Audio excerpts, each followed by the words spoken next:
ఈ రాష్ట్ర మా ప్రభుత్వం మాఫియా ప్రభుత్వం అంట. ఏదో మాట్లాడుతారు.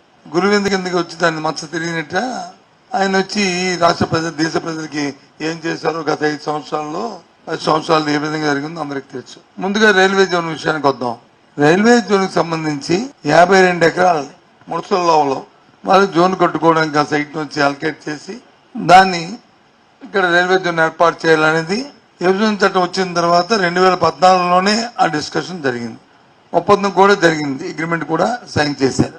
2014 నుంచి 19 వరకు గోయల్ గారు ఎవరు ముఖ్యమంత్రి రాష్ట్రానికి చెప్పండి?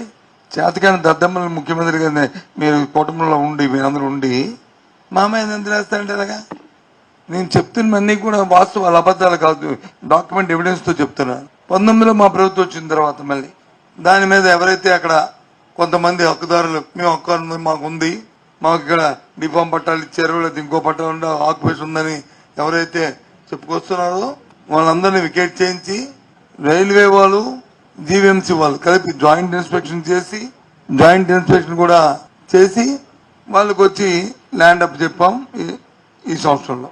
ఇది వాస్తవం కాదా? అధికారులు కూడా మాలో ఒక రైల్వే అధికారులు ఒక 5 అధికారులు, మా జీఎంసీ ఒక 5 అధికారులు, రైల్వే సైడ్ వచ్చి 5 జీఎంసీ 2 పేరుతో సహా. దానికి ఇచ్చిన జీఎంసీ కమిషనరు